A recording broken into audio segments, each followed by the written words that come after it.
Hello there, my anime people. Welcome back to Seoul Spectates. I am Soul, and in today's episode, we'll be talking about The Eighth Sun. Are you kidding me? Alright, so let's get into the breakdown. So, this anime show is an action fantasy. This anime is currently being worked on by two studios. The first one is Synergisp, and this made Mermaid Melody, which, not gonna lie, big guilty pleasure of mine when I was starting off watching anime. And then the second studio is Shine Animations, and this one made Teasing Master Takagi-san. So funny, like hilarious, must watch. I believe it's still on Netflix. Should definitely take a quick look before it ends up getting kicked out. So this anime show has 12 episodes. It has a sub, and the English dub has just recently come out. It is a little bit behind, so you'll probably have to start watching the sub before you end up getting the English dub. Right now, it has a rating of 6.22, and this comes from my anime list, where 13,118 users voted. And towards the second part of this episode, whenever it does air, we're going to end up checking whether or not that rating was well-deserved. And this anime show came out in spring of 2020. Okay, so now we're going to move into synopsis breakdown. So our main character is Shingo Ichimoya, and he's a 22-year-old man who is working at a firm. And what happens is, so he's cooking at home, right? Chilling, whatever. And he ends up going to sleep. And when he wakes up as a 6-year-old boy.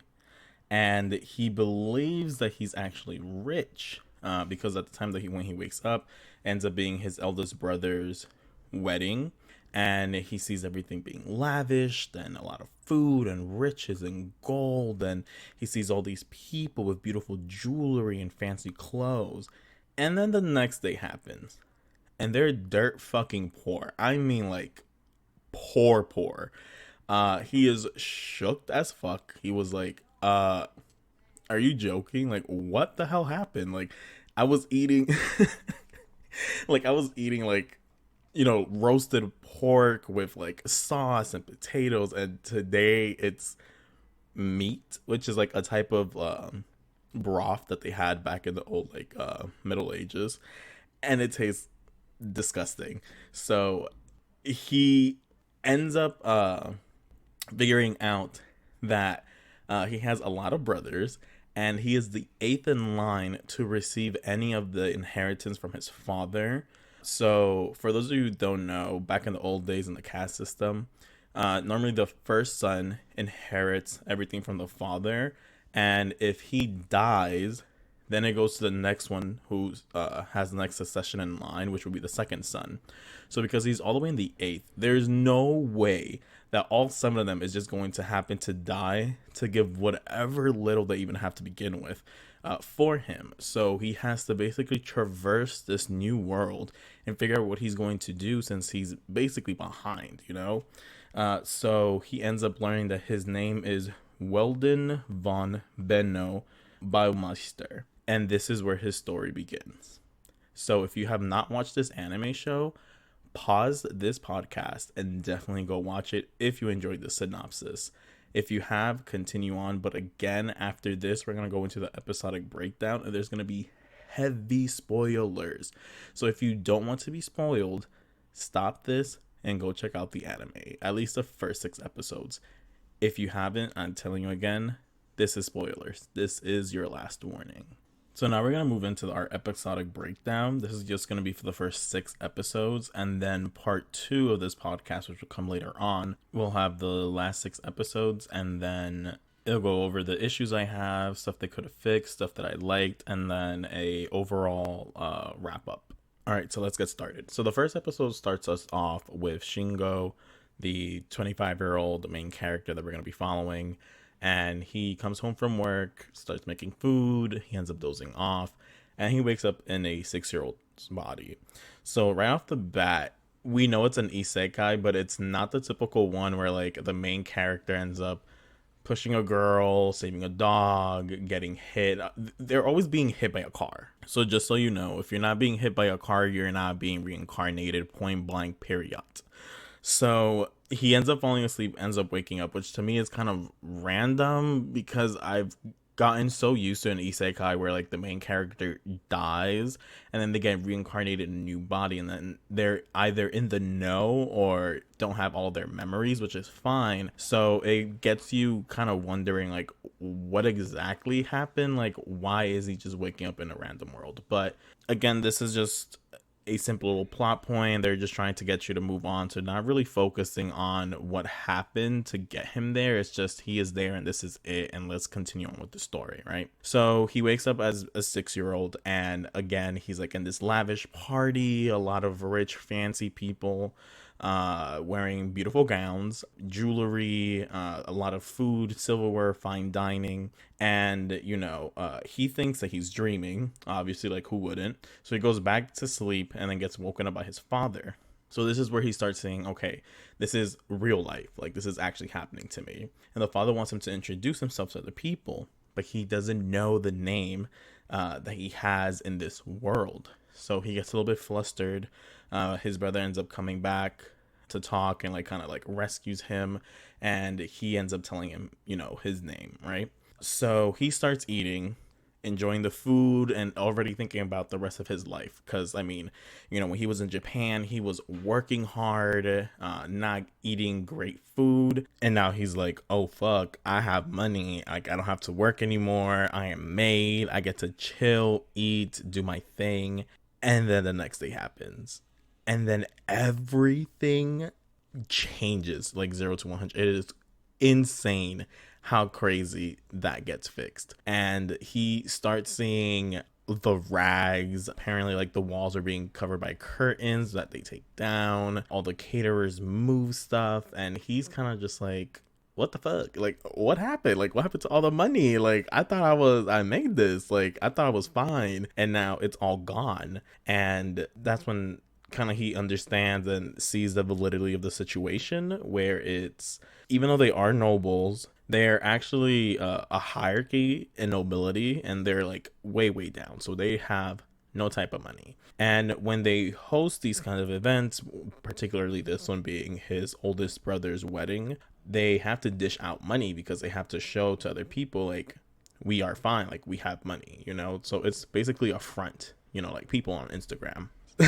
So they're basically putting up a front, and it doesn't happen every day, so they're going back to what they normally do. And since they're in the countryside, they tend to be semi-farmers doing some other stuff, agricultural stuff. And he's kind of just like, okay. The food quality goes significantly down. Like, it reminds me when I was in college, like eating ramen, and that was just my life right there. So after that rude awakening, he ends up going to the field, and he talks to, I believe it's the third brother in line. He starts explaining to him like, hey, like, we have this caste system where like the eldest brother gets most of the money first. And he's like, okay, that's fine. He's like, well, if it's him, then you, then me, then in his head, he's kind of like, well, I can get something.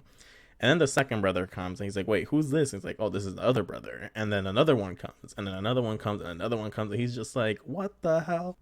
Damn, this lady popped a lot of boys. Like, I was just like, oh, dang, okay. He was just like, wait, so 1, 2, 3, 4, 5, 6. The 8. I'm the 8th in line. So unless all of y'all just like drop with the bubonic plague or Spanish flu, he ain't getting no money. So he goes from, I can chill, to, well, dang, I'm even worse than how I was when I was in Japan. Like, at least I had a job and had like something to sustain myself. Now I don't have anything, right? So the brother that he's talking to in the field explains to him that normally what other people do is they tend to leave their family to kind of venture out to do other things, either being an adventurer or being a soldier or working for nobility, doing other things. So 3 of his brothers end up leaving to the capital to start their lives. And they leave him. He's already like buzzing in his head, like, okay, I gotta find something I gotta do because I need to make this money. So he is in his father's library, which again, crazy, because the father later on is just like, yeah, I'm illiterate, I can't really read. So, and I'm just like, so then why you have books? And he's like, duh, for the looks. I'm just like, oh my gosh. It's like those people who buy glasses and they're just like, I bought it so it can make me look smart. And you're just looking at them like, you're dumb. So he ends up finding a crystal ball. And the crystal ball comes like with instructions, of course. And it basically says that it's meant to gauge your power, whether or not you even have. So this is where he starts learning that not everyone is born with the ability to actually use magic. So he doesn't believe that he's able to do this, but he tries anyways. So he puts his hand on the crystal ball and it starts glowing. Normally, the amount of the glow dictates how much power he has. So he has an absorbent amount of powers. Obviously, because this is an isekai. Like, if he's not super powerful, what are we watching? So at the same time, there's a mage in a forest that instantly feels that spark when he touches the crystal ball and is like made aware of his presence, even though the little boy doesn't know about the presence that he was able to feel. Once he finds out he has magic abilities, he's like looking through the books and like trying to find something like a spell book, a grimoire, something to help him teach and hone his skills, because obviously this is something that he can do for money. So his father walks in and he asks his father, like, hey, do you have any more books about this? And like, can I find any? And the father is just like, no, this is whatever we have. And he's just like, why do we only have this? And then, that's when you find out the father is illiterate. So he ends up putting everything back and he starts scouting in the forest.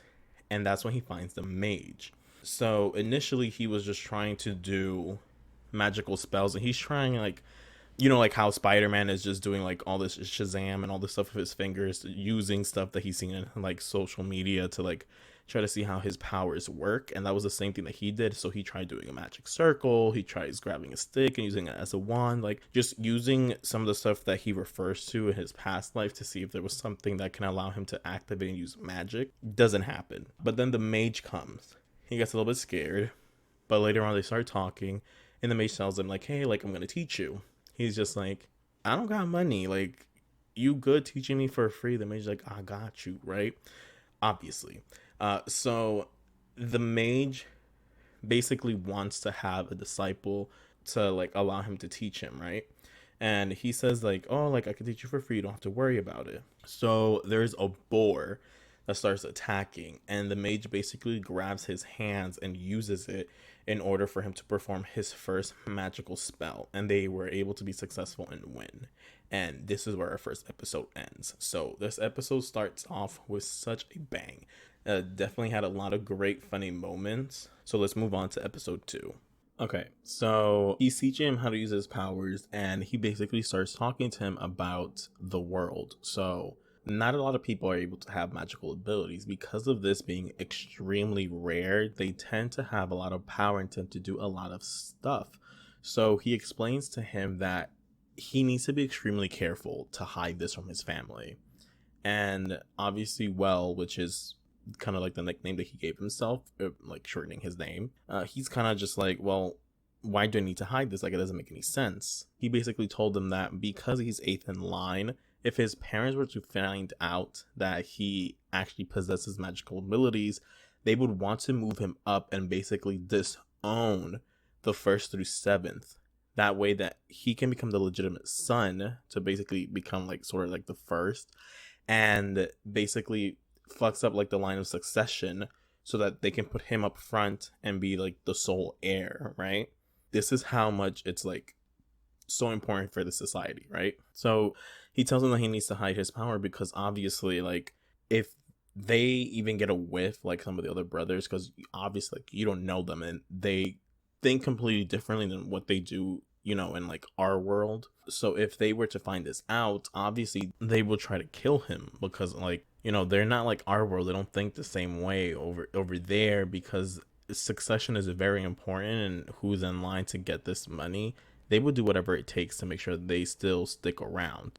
If it means killing their own brother, they will do that. That's why he makes sure that he understands, like, if he is going to share this information, to be ready what that kind of brings, So he's kind of just like, yeah, no. After hearing all that, he's like, that's not happening. So this scene then cuts into like the father going to the study, and he sees the crystal ball and it's being placed incorrectly. So it's normally the second shelf is in the first shelf, and he's just like, what the heck? And then the eldest brother comes in. He's like, yo, dad, so what's goody? And the father's just like, oh, like this was moved. I don't know who would touch it. And obviously the first assumption, because he remembers him talking to his son, and the son had like all the books on the floor and stuff. He's like, oh, it was Well who had the book, and probably was the one who moved the crystal ball. So their first assumption was, Dizzy has magical powers. But they start laughing. They like, like shrug it off or whatever. So then we go back to the forest. Well is practicing fire magic, and the mage is like Alfred. He's foraging for food for him. So he basically has an alibi where he's always in the forest for so long, is for foraging for food, which we will talk about because this is problematic for me. So he goes home. Well goes home, and he gives the fruits, the veggies that Alfred got to his mother and his brother's wife, and they start cooking and they start praising him, saying, oh my god, thank you, like this is why we get such a good bounty because of him. The oldest for some reason gets pissed, and I'm like, why are you mad? Like, if you wanted to forage for food, you can forage for food. Obviously you were doing other shit, so be thankful that he even did something. But for some reason he's pressed. So as they're eating, right, this is where I have the problem. The father picks up one of the vegetables and he's like, this is found on the other side of the forest, like super far away. How did you manage to get it? And not only that, it's found in the highest area. So how is it possible that you got all the way to that other side? Because the forest is very vast. How did you get to the other side with no problem and then climb all the way up there to get it? And then he was like, do you have magical powers to fly? And then they all start laughing. I was like, first of all, how else would he have gotten it? How do you just brush that off so simply? That makes no sense to me. And then the fact that Alfred, who's supposed to be this smart mage, a lot of powers, clearly those powers are limited to not intelligence. How the fuck do you give this kid, right? You're foraging to give him an alibi, but you find the most hardest vegetation for him to get. Like, you don't even find stuff that is like the most simplest thing that he can get because he is a 6-year-old child. No, you want to be extravagant and you grab other stuff, not even asking yourself, like, you're over here telling him you have to keep this hidden, but you do this. Okay. But now the eldest brother is just like, this don't smell right. Like, the father brushed it off, the eldest not so much.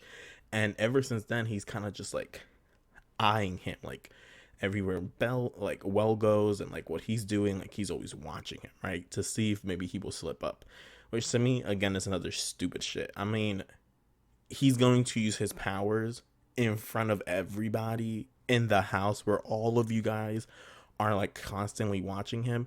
Are you dumb? How about you go to the forest where he's foraging for countless hours and you know what the hell he's doing?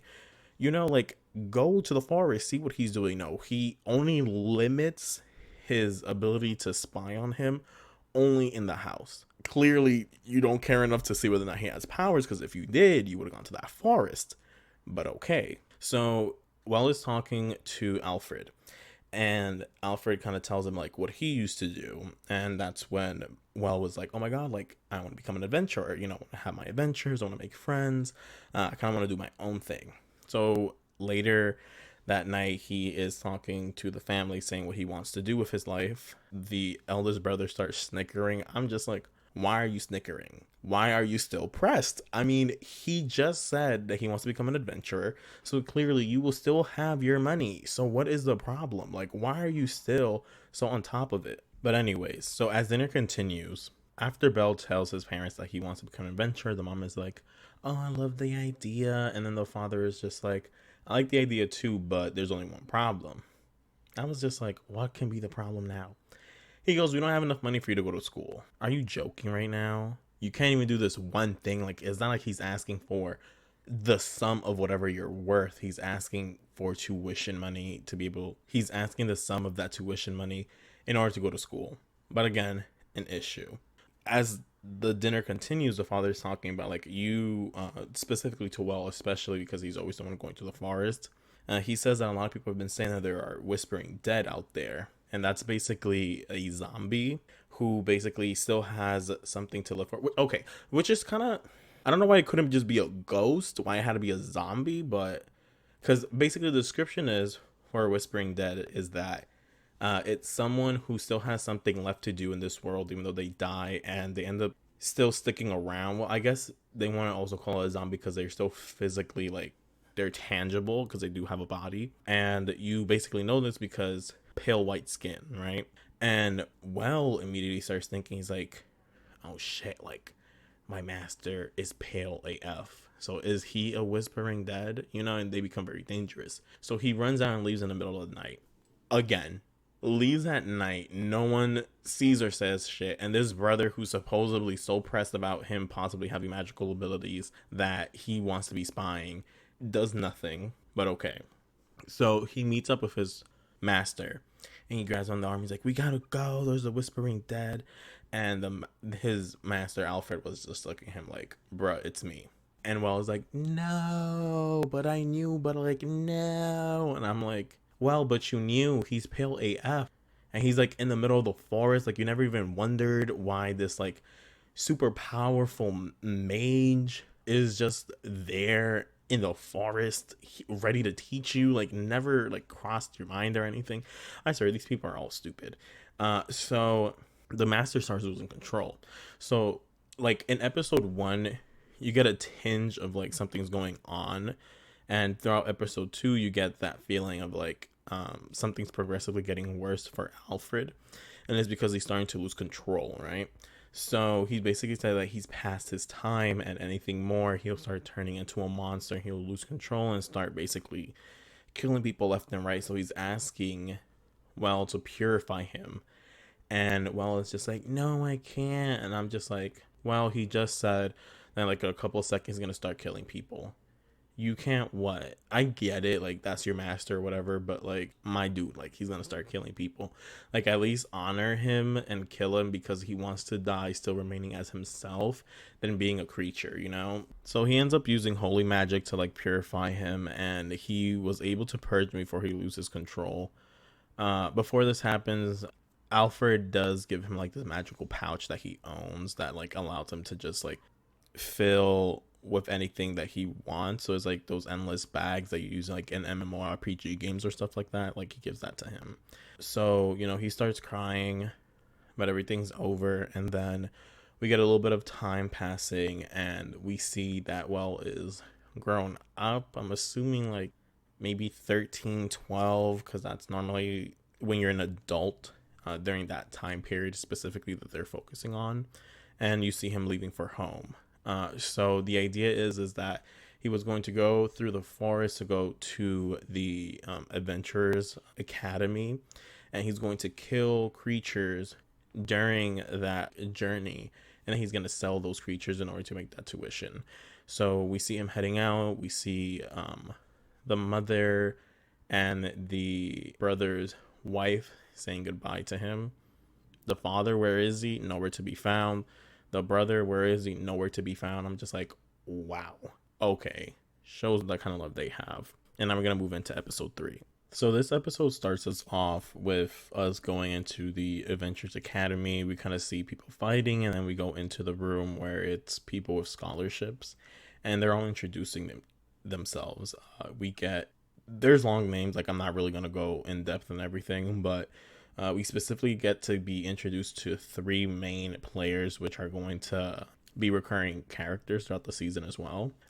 We have Elvin, which is the blonde boy, Louise, which is the blue-haired girl, and then Anna, which is the pink-haired girl. And then it's Well's turn to introduce himself, and instead of going, because everyone introduced themselves with like their long-ass name, comma, kind of their specialty, comma, what they're hoping to do, comma, pleased to meet you, blah, blah, blah. Well is just like, this is my name, hope we could be friends. I was like, damn. Dry. Like everyone was just staring at him. So the professor basically said that they need to start forming a party, so he passes like papers out for people to start signing themselves in, because that's how the class is going to be structured. Well is kind of just like, fuck, I lived my whole life in this house, very isolated from people. I don't have like communication skills. How am I going to make friends? I'm going to get people to sign up. So somehow, because he is a mage, so obviously like this is like rare, and he's in the academy, and on top of that, they find out that teacher that was going to be teaching him ends up stopping because Well knows everything even more than he does, so there's no point teaching him. Everyone basically starts this rumor that Well is basically sticking to himself because he wants to see how all the other groups handle maneuver themselves, and based on the one that does the best will be obliged to get him to join their team. So Elvin, Luis, and Enna makes a team together because Elvin is like an amazing swordsman. Luis is known for having this particular like fighting style where she uses magic to enhance her body to fight. And then Enna does the same thing, but she uses it in order to fight with a spear. And they're like really strong or whatever, right? So they're hoping to come together in order to get him to get interested in joining their party. Which again, they could have just asked, but because he doesn't have people skills, so he doesn't talk to people, and then this rumor, everyone just assumes that. So they talk, the professor starts talking, and he's basically like, oh, and for those of you who need like a little bit extra money, y'all can start hunting. We need to hunt in groups, and you can sell those goods in order to make money, which, well, it's just like lit because, you know, he broke. So they are like, okay, we're gonna go hunting, and Elvin is like, again, making up this fucking lie. Like, they don't even like at least talk to the guy before you start making things up. But he was just like, oh, we're gonna go hunting, and this is basically a call to a challenge for everyone, basically saying, let's see how much you can gather as a party versus how much I'm able to gather by myself, and based off of that, I know who to join. So everyone goes hunting. You start seeing everyone bringing their spoils. I believe the group has like 4 boars or something. Like this other group that are just filled with like axe wielders. They had like a huge deer. And then you see Well walking up, right? Everyone is confused because they don't see him with anything. But the thing is, we as viewers know that he has his magical pouch, so that's where he's probably keeping it. He throws out, I don't even know, but like the table breaks. People are just like, are you fucking serious? The axe group ends up walking up to like Alvin's group, and they're like, yeah, this is it. Like, he's in a totally different level. Like, there is no way he's gonna want to like work with us at all, right? But their group doesn't give up. They're like, no, we need to keep trying, work harder to really show him. So they go back to go hunting the next day, and they're surrounded by these wolves, going to lose, about to get killed. Well, swoops in, saves them, and they have a little bit of conversation. They start seeing that the idea that they have of him is not necessarily who he really is, and that starts to break down just a little bit. Later on, the professor comes to kind of see how they're doing, and he basically tells them that the Duke has invited them to be in a party, and everyone gets excited. But when everyone goes back to the classroom, everyone else in the classroom is not excited. And then Elvin's group is just like, yo, like, what's good? Like, why do you all feel this way?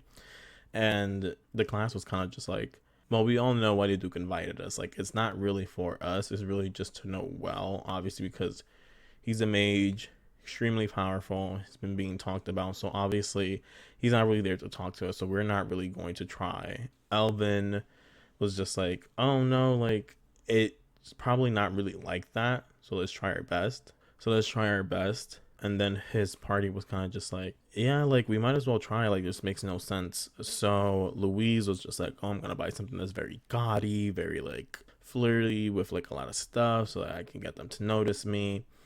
And then the next day happens, and we get to see the party. We get to see the Duke talking to people, and then the Duke is like, I guess like one of his secretaries or someone like goes up to talk to him, and then they kind of gesture to show him who's exactly Well. And then as he's walking towards him, he stumbles into like Elvin, Louise, and Enna, and Enna tries to like talk to him, and he literally walks right past her like a complete fucking dick. I was just like, wow. And then the axe people started laughing because obviously they were the ones that told him, like, yo, he's not here for you guys, he's really here for Well, which they were correct. So the Duke starts talking to Well. Well is kind of just like, yeah, like we could talk more, but I want to bring my party. And then he, gestures to those three, and everyone is just shook. Even they were shook. And then they come to. This is where Benno meets the mage that ends up actually, who ended up training Alfred, and they end up having a discussion. He notices that he has Alfred's pouch. The Duke was a little bit interested because I know that he was a whispering dead and they didn't know necessarily what happened to him and didn't know how exactly he came to with that pouch. But the mage ends up like reassuring the Duke that the only way anyone has access to that pouch is if permission is granted, and it's kind of like a car where like the license has to be passed to someone else, and they have to be registered kind of thing. So it wasn't that he took it.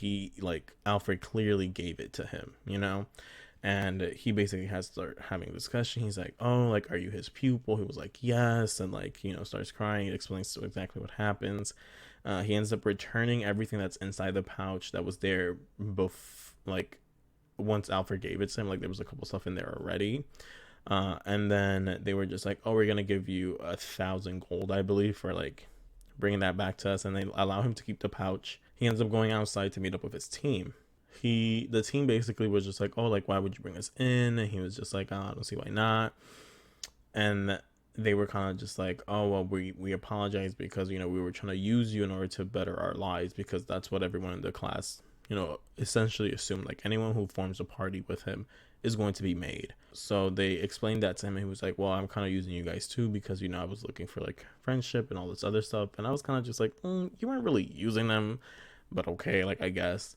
And they basically officially made themselves like a party, which this is like one of the things that I hate about Isekai, when like the main protagonist is like OPAF. If the team isn't like remotely competent for me, I'm kind of just like, y'all are really coasting on his powers, abilities, and everything. Like, you're not really necessary to the story. Like, he could have literally just done everything himself. He just needed someone to basically talk to help like promote dialogue, because aside from that, you're basically useless and you're basically moochers, right? So my biggest fear is that this team was basically a bunch of moochers, right? Because I mean, from what we've heard, they're supposed to be top 1 in their specific ranking, but we haven't seen them like to the task. And the one time that we did see, they were basically about to lose to a bunch of wolves.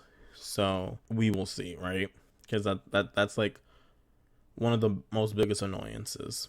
That's why it's kind of just like having to, because like, Well can be strong. I'm not saying he can't be strong, but his team has to have like half his health, somewhat strong, somewhat competence. I mean, they have to be good at something that at least Well is lacking, so like the team can have some type of harmony, and like you don't feel like, oh, well is doing all the work and y'all just like hopping on that bandwagon like everyone else wants to be doing, so towards the end of like episode 6, I'll end up discussing whether or not that ends up happening, but you will see soon enough.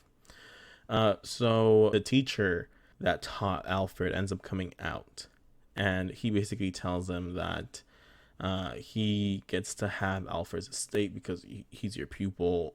He was your teacher and you were his pupil, so we're gonna give you this. I thought that was a really sweet and touching moment, because him and Alfred really connected during that mountain, during those, I'm assuming, months that he was teaching him. And they grew such a strong bond that went beyond that, because his parents are kind of like fucking useless, honestly. So it was nice to genuinely see something that he truly cared about. And when it was time to purify him, like, you can tell, like, he really, really did not want to do that. Like, he really wanted to stay with Alfred as long as possible. And he was so mad that that time had to be cut short. So it's nice to see that kind of like they're treating him as like sort of like Alfred's kid, where like they allowed him to do that, which we would assume that if Alfred was alive, he would want his pupil to have his estate. So I thought that was a really touching and like really nice moment. So now we're gonna move into episode 4. So in this episode, we see Well and his friends like in a flying ship, and they're being transported because Well got invited to his brother's wedding, Erich. That's the brother that he was talking to in the first episode that was really nice and like even like swooped in to help him during that party during the beginning of the episode. And Well invited his friends to come too, and it just so happens that Alfred's teacher needs to go to the capital as well, so he ends up joining them. So I don't know where, like a lot of animes do, this dragon bone zombie starts attacking the ship. People are kind of just like, oh no, what are we going to do? Is there a mage that's strong enough to help us? Well, yes, let's use Alfred's teacher. Oh no, Alfred's teacher doesn't have holy powers. What are we going to do? So then Alfred's teacher is just like, oh, but we do have someone who has holy power. It is him. Well, honestly, like the writing to like set up this like scenario is like ridiculous. And obviously the three friends are what? Useless. So before he goes out, Alfred's teacher and Well devise a plan. Alfred's teacher was gonna stay behind, shield the ship, and provide backup. I don't know how he's gonna provide backup being all the way in the ship and Well's all the way far away, but okay. And he basically tells Well to do one specific thing, and Well's like, got you. So Well flies up. They start fighting. Obviously ends up winning. The bones and the stone that was like giving life and controlling this dragon ends up falling. And that's when Alfred's teacher was just like gesturing him like, yo, like, yes, you won, like, you're chill, like, ugh, like, blessed, but like, collect the bones, basically, right? So then Well was like, oh no, shit, I totally forgot. Collects all the bones using the pouch. Then he goes back in, everyone's thanking him, like, oh my god, thank you. So not even bruh, they're in a ship. And I'm assuming it's like the old days, so you have to send letters and stuff like that. So I don't necessarily know how these people got word, but the king got word that Well ends up saving the ship from the dragon, and this whole team of military shows up. And when they step out, they're kind of just like, what did we do? And one of the soldiers was just like, oh, like the king wants to meet you for like rescuing this ship for the bones, right? So they get into this carriage, get taken all the way to the king, and then Well and the merchant gets out of the cart. This merchant that was already inside the ship that was like kind of helping them or whatever, which was introduced by Alfred's teacher. They go out, and then everyone else stays in, and they're just like, deuces, and they leave. I would think that the team wants to, meet the king and get some type of recognition, but I felt like even they know, like, we have no purpose to be there. We didn't do shit. So, like, obviously the king just wants to meet Well, which, again, it just keeps emphasizing, like, the divide and the difference between Well and his team.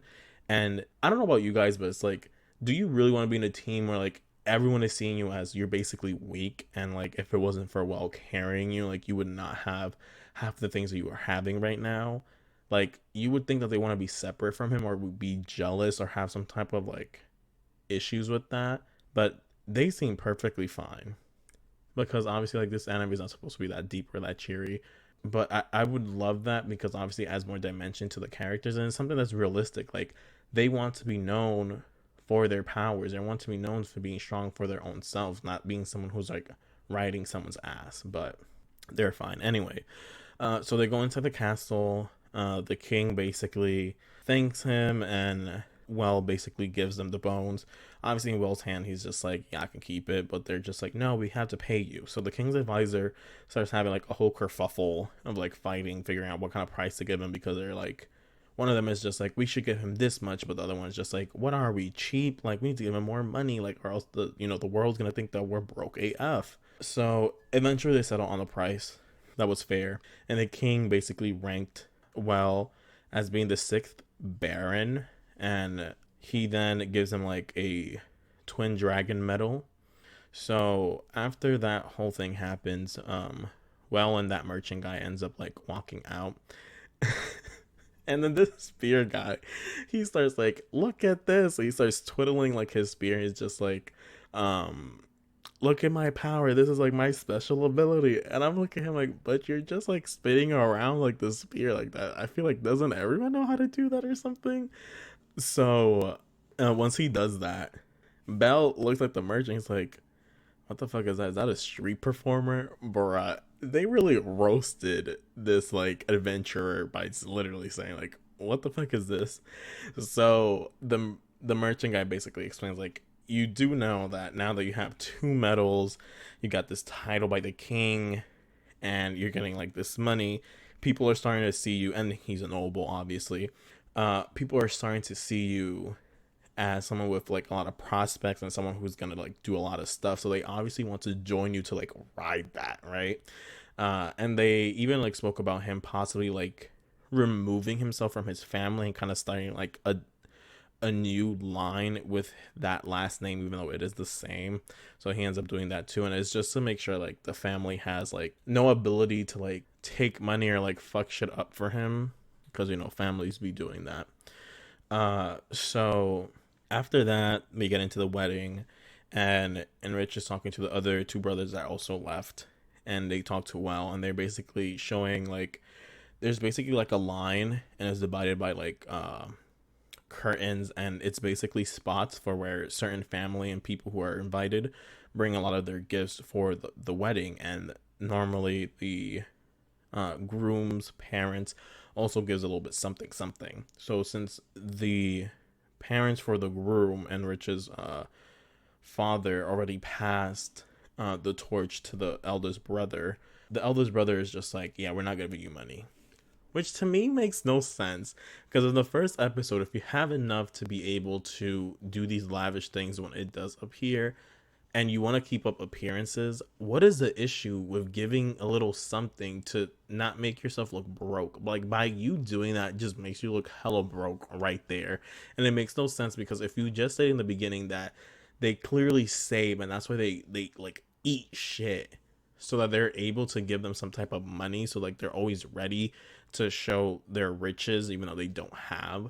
When push comes to shove, like they don't do it. I was kind of like, sure. So they're like, oh, what are we gonna do? What are we gonna do? Well, is like, oh, like I can give you the money. To me, bruh, it's literally like what happens if you get money and your family has a whiff to know, like, oh, he's getting money. Like, we need to ask him, right? Because why are you bringing this situation in front of Well if obviously you're hoping that he wouldn't like intervene to give that money? You know, like I was just like dumbfounded. I was just like, really? You're acting like you weren't gonna ask Well for that money? Okay. But you know, Well was nice enough to give them a little something something. So then on a side note, in a lot of isekais now that they're starting to do is like having the main protagonist like introduce stuff from his world into this new world. So Well ends up creating and working with his friends during the night this soup that's really famous in Japan or whatever. And then the next day he basically shares that with all his friends, his other brother and Rich with his wife and like everyone else. And then we get to see the cardinal in his office, and he like asks his daughter to come in, and this is where we get introduced to Elise, but it's only by name. And then that's how the episode ends. So now we're gonna move into episode 5. So in episode 5, Well goes in and he starts talking to the cardinal. He ends up getting baptized by him, which is like a huge honor. Like, first of all, giving a baptism itself is like not everyone gets one, you know. And not only that, but it was performed by the cardinal himself. So, you know, extra generous. He, you know, starts chatting with him, and he gives him like this offering saying thank you, which was a lot of monies, you know. So you already get to see that he's starting to learn how to maneuver and handle like these noblemen and these higher ups to kind of be in that same level, because he clearly wasn't getting that same kind of education, since there was no point, since he's not the eldest. So obviously he had to traverse that himself. So it's good to see that he's like growing and being more methodical when he's talking to these specific characters.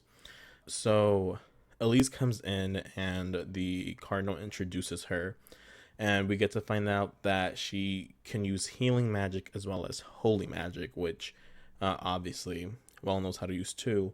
And the people called her a saint because obviously she's very pure. She has been taught to use magic by nuns, and she helps a lot of wounded soldiers. So somehow during the discussion, somehow in the discussion, the cardinal is saying like, yeah, mad people are offering mad stuff to get with my daughter.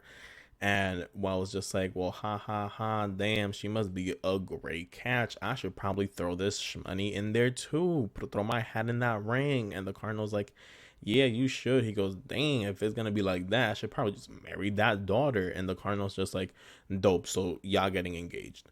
And then he wants to be like, what? I thought we were joking. Boy, you're speaking to a cardinal who's talking about his daughter being given up. What in there in that discussion is a joke? Like, are you dumb? So somehow he gets entangled to marry her, and he gets shook, and obviously Elise is perfectly fine with it, and he's kind of just like, look, aren't we young again? Like, really showcasing like the disparity between what he knows and his knowledge of his world versus where he is in the situation that he is right now currently. So like obviously for him it's like, aren't we a little bit too young, or is like too soon to do all this? But at that time, that age was an adult, because the expected living rate is like extremely low. Like that's why to them a 12-year-old is like an adult. So as we continue, he ends up going back to the house, and he obviously cannot go out still because episode 4 we were already referring to, because he's getting like all these declarations. A lot of people are gonna be on his dick, basically asking him like, hey, I want to work with you and all this, and he doesn't want to like do all of that. He just wants to like live a normal life, you know. Celebrity. So he basically puts on a clown disguise, and he goes around trying to shop, but obviously like someone wearing a clown outfit is sticking out like a sore thumb. They were all kind of looking at him like, okay. And it only works for a few seconds, because then that spear guy, he shows up and he looks and he's like, you're well, let me show you what I could do. And then everyone else hears it, and everyone else starts like crowding on and like hopping on him like, oh my god, let me show you what I can do, let me show you what I could do too. So they ended up teleporting out because they all want to be Wells' retainer, right? So Alvin, which is a little bit funny because this is kind of what Well did in order to get engaged, and now Alvin is doing the same thing where he's kind of just like, as a joke, kind of asks like, maybe I should be your retainer, so like you don't have to worry about this.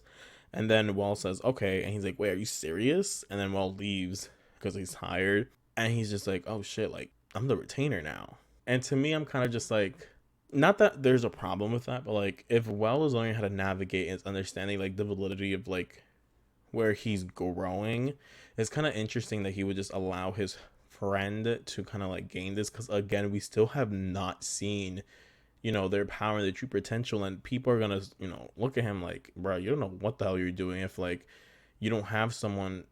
It doesn't have to be your same magnitude, but has to be strong, you know, to be your retainer, because they're basically almost like second in command in case like Well isn't there, kind of thing. So it's just interesting to see how he's growing in some aspects, but not in others. So to continue, he ends up teleporting to Elise and basically asks her how she feels about the marriage. He doesn't get a sense of her own true opinion. Like he sees that she's just like, yeah, like I've heard about you, and like, yeah, I like you, and like I'm willing to get married. But he can tell that he is not getting a genuine response from her. And this is nice, you know, like you get to see that he understands the world that he's in, and understanding that she may not have the right to say no. So he's just wondering like, are you even in love? Like, do you even like me? Like, what is there anything even there? Like, you can say no, like giving her that the opportunity to. So this was very nice. So then Elvin, we go into him. The girls come back from like shopping, and he's kind of just like, I'm the new retainer, yeah, I'm mad. And they were just like, are you serious? Like they got so mad. It was so funny. He's just like, you know, if you want me to, I could put in a good word. Like I was dying, and they were getting pressed. So then the girls come up with an idea to wanting to be his wife, right? So I'm just like, okay, but like if you know who Well is and you're part of his party, you're perfectly fine. Like, you don't have to have a title to show a connection that you have with him. Like, you're already his party members. You're going to be his friends for life. Like, why are you so pressed and like trying to like have something to like become like attached to his hip forever, right? So that's their plan now. So when Well goes back, it's time for dinner, and the girls try to seduce him by dancing. And their dancing wasn't shit. So he was just like, okay. He was like, okay, that's weird, but I'm gonna go. And then they're like, damn, it's not working. And that was hilarious to me. That was like a great moment.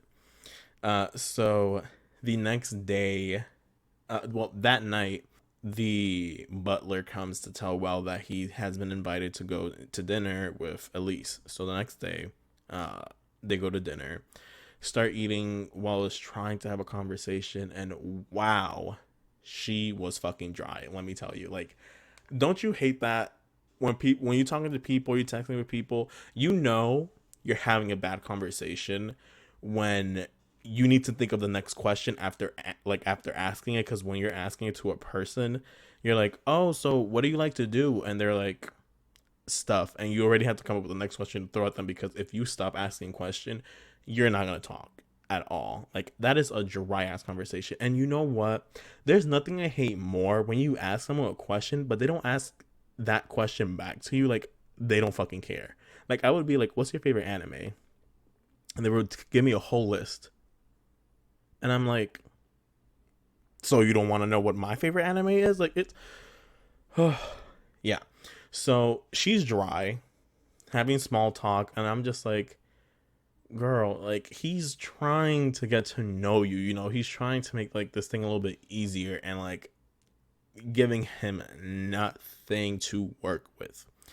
So after they were done, he was just like, all right, I guess I can go. And the butler's like, don't you want to go out for a walk or for a ride? Like, trying to prolong it. Like, I love how the butler is more invested in this relationship than it seems like she is, right? Because she's not, like, I know, like, you could be shy and like not want to say nothing, but like show like a little sign of interest or something. Like, don't just give him completely nothing to work with, because obviously like stuff like this happens, right? So they go to this jewelry store, obviously extremely expensive, and they have a lot of gaudy like rings with like huge stones, a lot of diamonds and gold and all of this. And he's basically picking out kind of like, I don't remember if it was like an engagement ring, like a souvenir for the night, or like something for her, like a little trinket or something. But he ends up seeing like this ring that's like very dainty. It only has 3 stones, 2 diamonds on the side, and like one like ruby. Very cute, very classy. And he's like, oh, I want that one. How much is that? 300 gold. He was like, oh damn. Okay, but you know, he can't be broke in this world. Like, he has to act like he's rich. So he's like, I got you, get it. You know that pocket is hurting now. But he ends up giving her the ring, and on their ride back to her place in order to drop her off, she's kind of just like now having a conversation. I was like, damn girl, really? Dinner, everything, no talk, but now that you're basically almost done and leaving to go home, now you want to say something. But this is the moment that gets so cute. So she's kind of just like, oh, like, thank you for the ring, and like, I know why you got it for me. It's obviously because you want me to be useful to you, you know, like, because that ring, the reason why it was very expensive is because it also had a magical ability, which is it could retain magical powers, right? So to her, because of her titles, because of what she's known for, being a saint, she figures that he bought her a ring that is also useful, because he wants her to be even more useful to him, right? Like, basically, because like she knows a woman is used as a tool, as a pawn. So she's just like, she's already assuming that role for herself, and she assumes that that's what he wants from her. So he was like, actually, no, like, I got you that ring because, first of all, most of those rings that are in there were very gaudy, and that doesn't seem like it suited your personality. Okay. And then he was like, he figured it would look cute on her. She started blushing. She was like, oh, first of all, That was cute. I like that. It was very, very, very nice. He ends up putting a little bit of his magic, and we get to see kind of like this world happening inside of the carriage that they're moving in. And he basically tells her like he sort of understands her because she's given this title, comes with like a lot of responsibility that she never really asked for, and she's afraid to like live up. And it's the same way that he feels where people are calling him hero, but like he's not trying to be a hero. He just wants to do his thing, and that's not what he wants to be. So he kind of understands her situation, and that's kind of like when she gets that hint that he's not like these other guys. Like there's not only more to him, but he's not treating her like a title. He's treating her as a person. Oh, that was beautiful. See, this is what we call character development. Beautifully done. Love that whole scene. So when she goes back, the father, the cardinal, he ends up asking the butler like, hey, what do you think about Well? He was like, the reason why he asked that because he wants to know what kind of person Well is. And the butler is like, honestly, he's the first person that hasn't looked at her as like a saint, something, like she has an extra title on that attached, but I don't remember. He says like he doesn't treat her as that. He treats her as a normal girl. And to me, I'm like, very, very cute. Unrealistic, but very cute. The reason why I say that is because it's very cute to see that even the father, like the reason why he has gotten a lot of like proposals from other people, but he's been like weeding out, you know, these men, because it's not necessarily like he only asked Well because he can see the potential of him growing to become like this amazing person, but like he's kind of just like Well is the first person that he feels like will treat her the way he wants her to be treated, which is like a normal girl. So he wants to know that he's able to do that, and the butler basically reassures him of that. Now, the reason why I say this is unrealistic is because at that time, the female are always being used as pawns in order to create relationships and alliances, and like the father's always trying to get her to be in a sustainable life and like giving her to the person who has the most money or making sure that she will be well off, you know. So the simple fact that the father is really taking into consideration more that she's being treated as a person more than being like this economical exchange is kind of not realistic, because it's like if you're studying it based off of this specific time period, then most people will act this way. So it's a little bit surprising that, and it's not to say there aren't some of them probably at that time that thought that way, but more than not, that's not necessarily how a character during that time period would think. That's the only reason why. But aside from that, beautiful. Loved it. So now in episode 6, we get to see the girls basically give up on becoming Wells' concubines. They were kind of just like, you know what, like, we're his adventurer friends. Like, he's not gonna drop us just because we're not his wife or we're not a retainer for him or anything like that.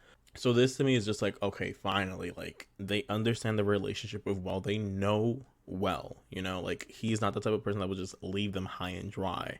So this was nice to see that they don't necessarily need to be married to him in order to have that kind of a connection. Like, even being friends is perfectly fine. Love that, you know, that character growth. So Elise comes over and they finally get to see her, and they're like, oh my gosh, like, this is who Wells getting married to that he told us about.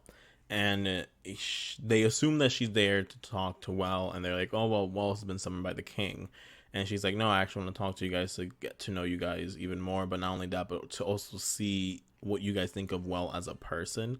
And I like this. She's a smart girl. This is what snooping girls in 2020 used to do back in the old days, which is I'm going to talk to their friend and see and get the deets, you know, about all this other stuff. So we get to then transfer over seeing Well, who was summoned by a king, and the king is basically telling him that he needs to kill a dragon. And this is like his new mission that he has to do, because this dragon is also like raising up like also like a little mini army that they have to fight against.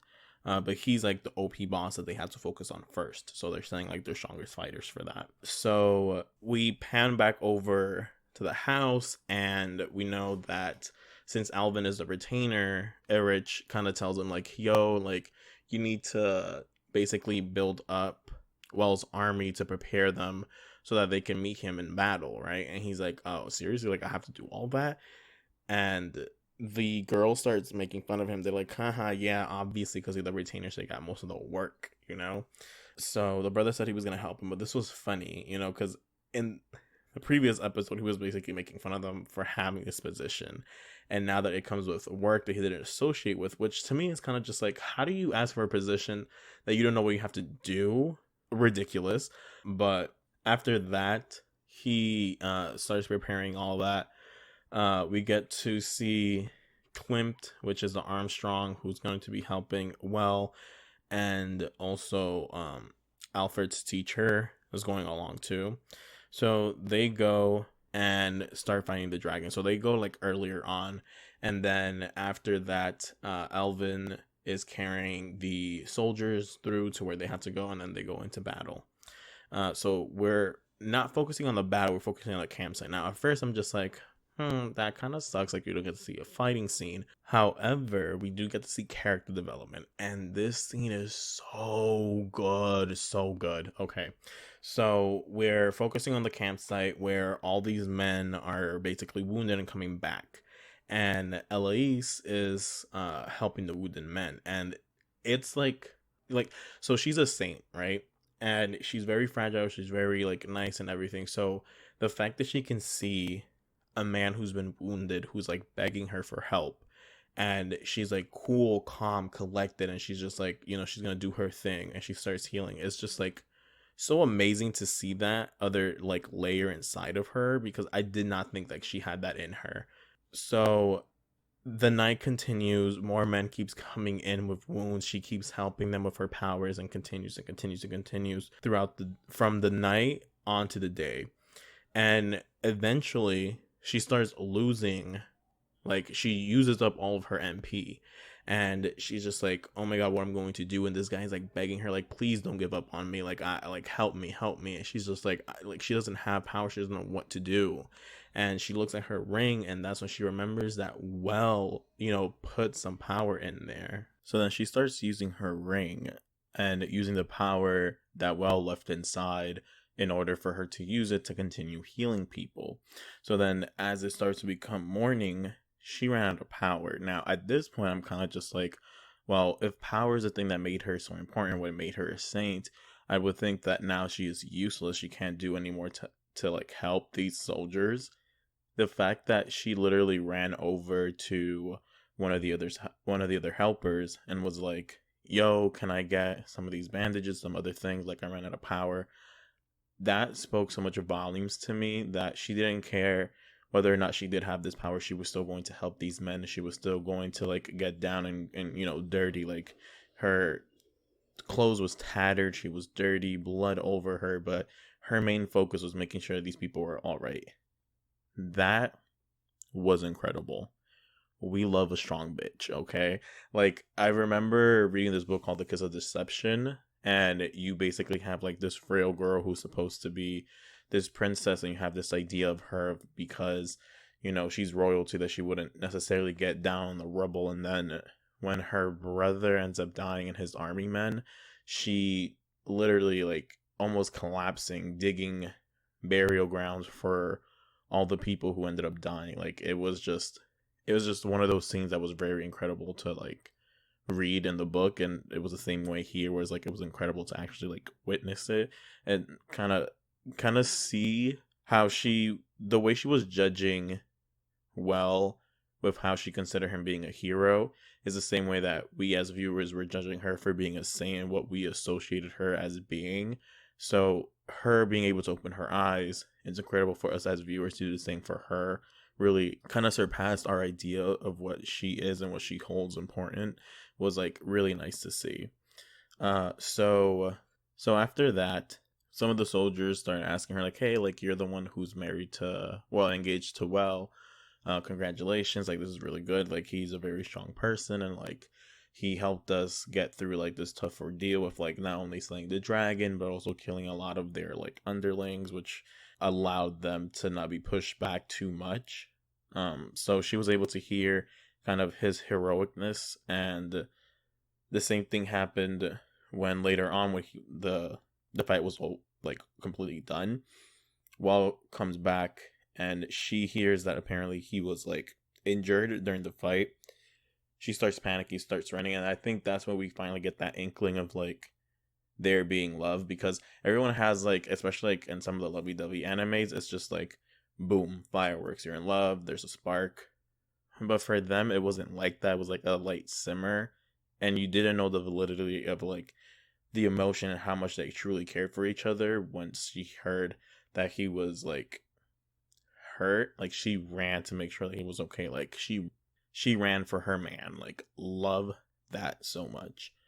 She sees that Well is actually okay, and she finally collapsed due to exhaustion. So then when she wakes up, she finds herself lying on a pillow under a tree with Well next to her. I was kind of like, you couldn't like give her your lap to put her head in. In Japan, like they have this obsession of like these like thighs and like being able to sleep on it. They even made like a fake toy of like someone's thighs as if they were sitting down so that someone can lay their head on.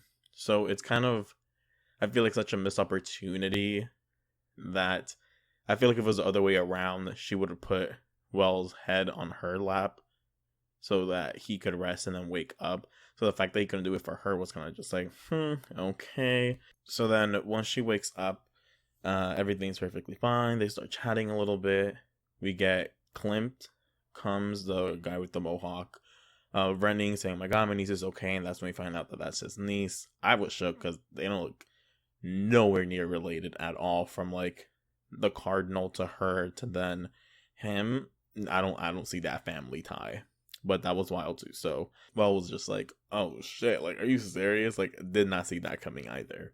So then we see them moving into their like new base, and the craziest stuff happens. So Well, there's this like a funny gag that he somehow talks himself into like these situations, which is just like, some of them are very unbelievable. So for this one, it was very much like he was asking how Elise feels about having concubines, and she was saying like, oh, she feels perfectly fine, she doesn't see anything wrong with it because, you know, she's born in that era, so for her it wasn't anything weird. Whereas for him, being in Japan and like still having that mindset, is very much a monogamous type of relationship, not necessarily having like that kind of liberty to have that, because at the time, in the older days, they had, I suppose you can say, certain uses. I don't see why it was really that much of a thing.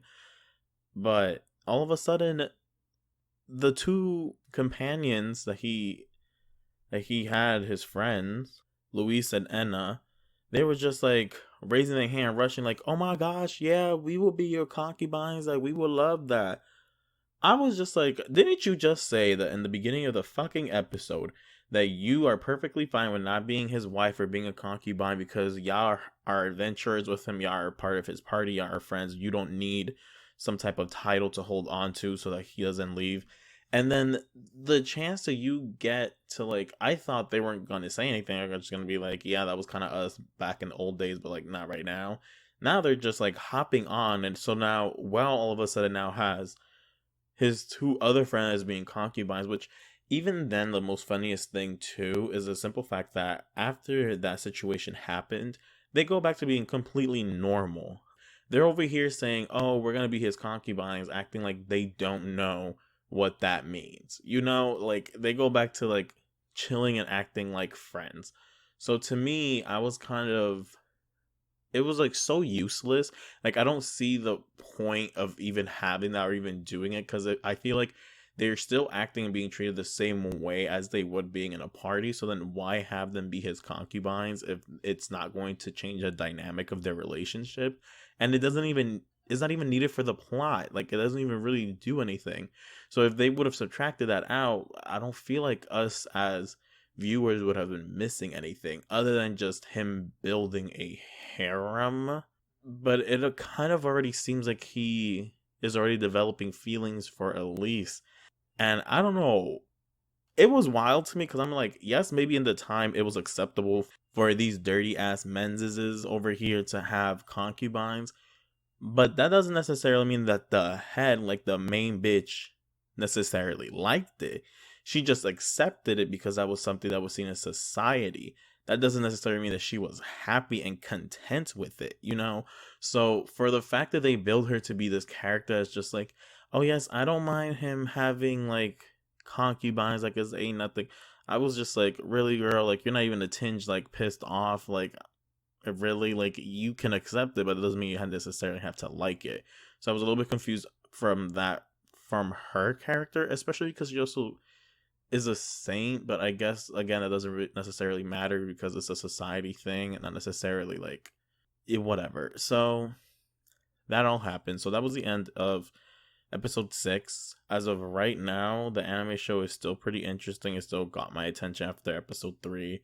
I'm still going to be watching it, and it'll be interesting to see how it continues on, only because now that we're halfway through, I'm assuming now they have to integrate like their main story arc. So I'm interested to see what that would be, because as of right now they've only been doing like smaller stuff, not necessarily anything that's really big or anything that's overarching that will look like it will continue on for a couple episodes. Everything tends to be very short, sweet, and simple, so we will see how this anime continues on. Thank you for tuning in again for Seoul Spectate. I'm Soul and I'm signing off.